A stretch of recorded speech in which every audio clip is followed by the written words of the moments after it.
Settled by Eric Maisel. For Anne, 37 years into this adventure. Chapter 1. David Cohen boarded the number 7 bus that ran from the old warehouse district of Jerusalem to the avenues of cafes. His usual Tuesday afternoon plan included buying his mother some of her favorite foods and delivering them to her apartment in the Masse district, and then visiting his father's grave, whose gravestone he had engraved himself. After that, he would end up at the Rio Club, a dive where the Bloody Marys were spicy and handmade.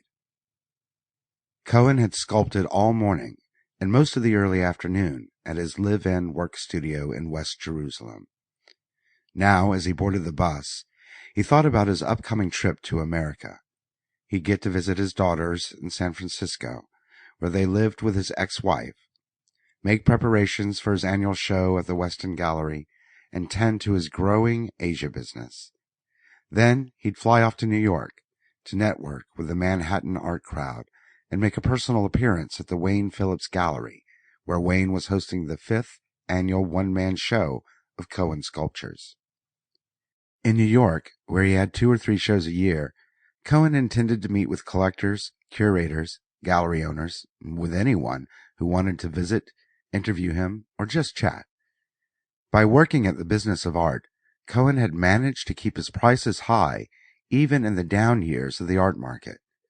In the galleries, but especially at auction, his sculptures rivaled the prices of all but his best-selling peers.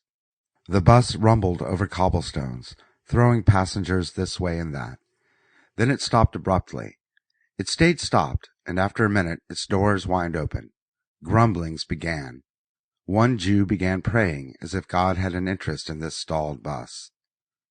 Finally, a burly man with a beard hopped off, followed by a woman with a briefcase who stumbled as she hit the cobblestones. Cohen waited another few seconds and then followed suit. The market where he would shop for his mother's favorite sardines and herring was still 4 or 5 blocks away. Somehow, it felt better to walk than to wait. With the sun so low, he couldn't see much, but the hot sun felt good on his face. He'd gone about 50 yards when he noticed the bus he'd just been riding on passed him.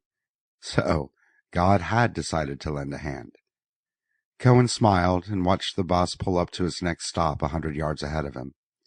Several people boarded.